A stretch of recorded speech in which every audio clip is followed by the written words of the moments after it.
Prime Minister Netanyahu gave a speech the other day to the Conference of Presidents of Major Jewish Organizations to their gathering in Jerusalem.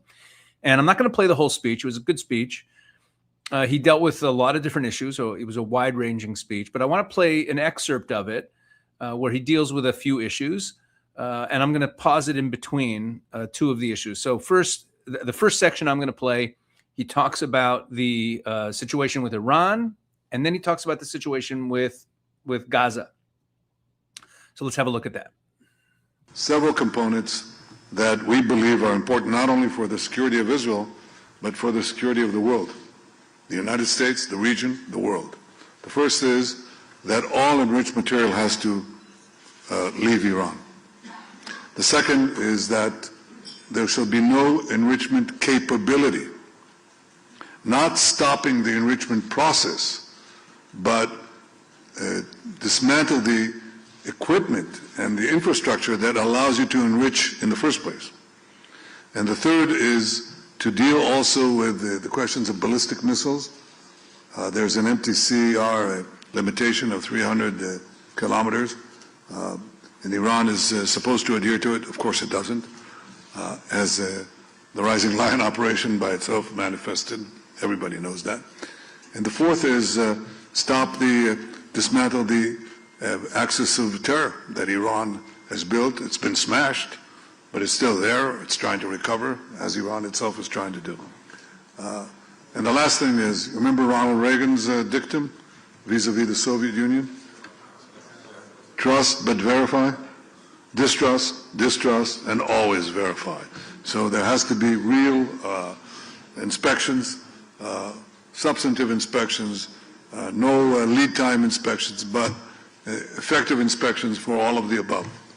These are the elements that we believe are important for the achievement of a deal, and I presented our position very clearly. We also spoke about Gaza. I think we set out when we went to, after we were massacred on October 7th, we set up three goals vis-a-vis Gaza. The first one was to return all the hostages. The second was to disarm or dismantle Hamas's military capabilities. And the third is to dismantle Hamas's governing capabilities. The first has been achieved with the help of the United States and, first of all, with the help of our brave soldiers, our incomparably courageous soldiers.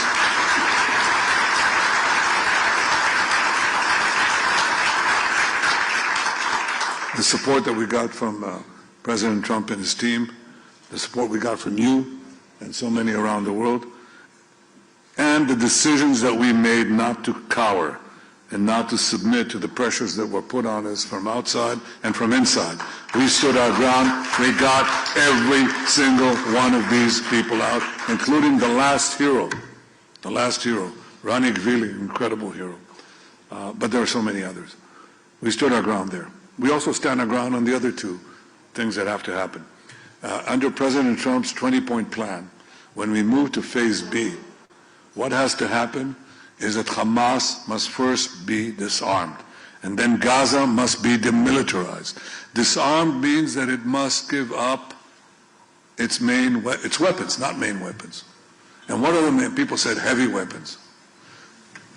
There are practically no heavy weapons in Gaza. There's no artillery, there are no tanks, there's nothing. The heavy weapon, the one that does the most damage, is called an AK-47. Okay? That's it. That's how they execute people. That's how they shoot our people. That's what they use. Assault rifles. That's what they used in the massacre of October 7th. That's what they used. That's what they did the worst massacre of the Jewish people since the Holocaust with AK-47s. 60,000 of them. They have to go outside. Obviously RPGs, rockets, and so on. But that's the main weapon. And that has to go. So first, disarm Hamas. And second, demilitarize Gaza. What does that mean? They still have tunnels there. We dismantled about 150 kilometers of 500 kilometers of tunnels. We have to complete the job. That means also that you can't hide weapons labs or other facilities that they use to rearm themselves regroup, and reform, which they're trying to do. We're giving the president's plan a chance. And he put it very succinctly. He said, it can be done the easy way, or it can be done the hard way. We hope that it'll be done the easy way, because we know the ravages of war. We know what it means to lose people. We know the human cost of war. But that goal has to be achieved one way or the other, and one way or the other, it will be achieved.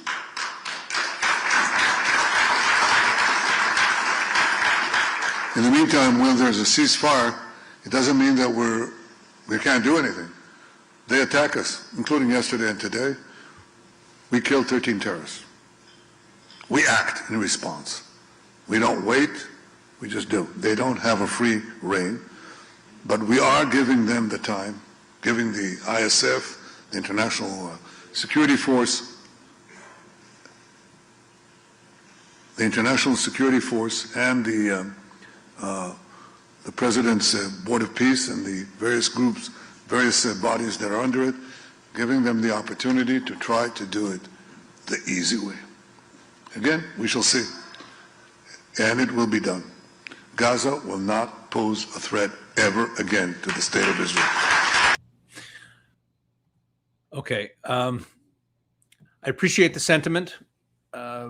First of all, what he said about Iran, just reiterating what Israel's needs are, what Israel's demands are. It should also be noted that when Prime Minister Netanyahu spoke to the Israeli media after his meeting with President Trump, he said that he was very skeptical that a deal can be reached. And there's been signaling from the Israelis, and I've mentioned this in a few previous videos, there've been signaling from the Israelis that they will not feel bound by commitments made by the Americans, meaning if the Americans make some sort of commitment that everything will be fine with Iran, but Israel's not satisfied, Israel will take action. Well, at least so they're saying. That's what they're signaling right now. So that's Iran. I don't want to deal with the Iran thing. I think what was very interesting in the speech, what we just saw, is what he said about Gaza. Let me explain. At the beginning of it, he laid out that there were three goals. Goals of getting back all the hostages. Great. We did that. Unbelievable, incredible, miraculous. The goal of destroying Hamas as a military body, as a military entity, and also as a governing entity. And then he went on to talk about the need to demilitarize Gaza and to disarm Hamas and what that means, what that looks like in terms of taking away the weapons, what type of weapons they have. But you notice there that he did not touch on what it means to get rid of Hamas as a governing body. And that's where things get a little bit dicey. Let me explain. You see, yes, Hamas rules over the people with their AK-47s, but they're also currently receiving approximately 600 truckloads of humanitarian aid. When people hear humanitarian aid, they think sandwiches and medicine. Okay, a lot of the humanitarian aid is fuel. There's building materials in there. There's all kinds of stuff in that humanitarian aid. Hamas commandeers all of it. They use it in all kinds of ways, both in terms of selling it and as leverage over the people, in terms of who gets a piece of the pie. They govern the people with an iron fist because all the resources, because Gaza is basically, in this holding pattern, enclosed on all sides by the Israelis, and they're allowing these trucks in, but they go right into Hamas's hands. So Hamas's governing capabilities over the people are only getting stronger by the day because they're the first point of arrival of all of the humanitarian aid. So it's very nice to say that we're going to disarm Hamas and we're going to do it the hard way. We're going to go in there. Okay, understand something. No one's taking away Hamas's weapons. The only entity that is willing to do it is the Israeli army, and that means the resumption of the war. Understand what this means. There's no just taking the weapons away from them. It means full-on war. It means a resumption of the war. It means the ceasefire is over, and the pressure on Israel is going to be immense, especially because there's no more hostages. From the Israeli perspective, Israelis say, well, there's no hostages. We have more freedom of action. That might be true in a military tactical sense, but in a diplomatic sense, not having hostages will make it much more difficult to fight because the rest of the world's going to say, hey, you got all your hostages back, right? Meanwhile, you have this technocratic committee put together by the Board of Peace that is supposed to govern Gaza for the day after, with all these Palestinian Authority folks that are on it, which hasn't even entered the Gaza Strip. They're sitting in Egypt. And I made a video on the Israel 365 channel a few weeks ago where I was talking about some what I see coming in terms of pressure on Israel in this current stage. And I said a few things. I said one of the things that we're going to see is pressure on Israel to, first of all, I mentioned that we're going to have Palestinian Authority trying to take over there. And I made a video about that last week, where you can see that the Palestinian Authority is trying to take over. Go to the Israel 365 channel. It's a very important video, which reveals everything the Palestinian Authority is doing to insinuate themselves into this. But I also said another red flag to look out for that I pointed out was that Israel would be called upon to withdraw from the Gaza Strip prematurely. And sure enough, we are now seeing that exact claim that is being put forward. It's being put forward by the Egyptians. Look at this. Let me pull this up on screen. Let's pull this down and add this. Here we go. See that? Egypt. What does that say there? Egypt says Israel withdrawal inseparable from Trump Gaza plan. And in the piece, it talks about how the Egyptians are saying that in order to move forward with phase 2, Israel has to start withdrawing its troops, which is, by the way, not what the Trump 20-point plan says. The Trump 20-point plan is very clear that first Hamas has to be completely disarmed before Israel withdraws from the yellow line where it currently is. So we have this diplomatic pressure building on Israel to withdraw. It's coming. Israel's going to resist. Netanyahu sounded very clear that Israel will go in and will disarm Hamas. But meanwhile, we're giving them hundreds and hundreds of truckloads of aid, which is basically cash, millions of dollars every single day, pouring into the hands of Hamas, strengthening their hold on the people. The only way Hamas will lose its governing authority in Gaza is if the population starts to get moved. So with this whole idea of building some sort of residential area, temporary housing on the Israeli side of the yellow line down in Rafah, I'm all in favor of that. And let's start moving population to that area. But in order to do that, you also have to curtail or cut back or cut off the humanitarian aid going into the Hamas-controlled area. And it was a big mistake to drop the model where people had to go out of the Hamas-controlled areas to get the aid, which was what Israel was doing for months and months before this ceasefire. So it's very nice for Prime Minister Netanyahu to say that we are going to remove Hamas as a governing entity. But short of just a full-on resumption of the war and going in and conquering Gaza, because that's what it's going to take. Hamas is not going to lay down a weapon. They will fight to the death. And that means actual urban warfare, resumption of the war, going in there, and the IDF will have to conquer the entire Gaza Strip, and the rest of the world will correctly see that as a full-on resumption of the war. This is a very tense situation. And while Prime Minister Netanyahu says, well, if they're not going to do it the easy way, we'll just go ahead and do it the hard way. And he's making it sound like just, we'll make the decision and we'll go in. There's going to be a lot of pressure on Israel that's going to make that a very, very difficult proposition. So I pray that he's right, but whatever, we'll wait and see. Now, then at this point in the speech, he pivoted to talk about a topic that's very near and dear to me. And I've talked about this in my videos, about Israel's changed status, that with everything else that's gone on in the war, how Israel has become a regional superpower. He did not use that terminology, but look at what Prime Minister Netanyahu had to say at this point in the speech. Now, obviously, we have other fronts. The most important one is the front of vilification to the Jewish state and the Jewish people, and the rampant anti-Semitism, which I'll talk about in a minute. But I want to bring to your attention what is happening, because you will not know it if you turn on the television stations and so on, depends which, of course, you wouldn't know what is happening here. The most important thing that is happening is that people are coming to us. Nations are coming to us. Companies are coming to us.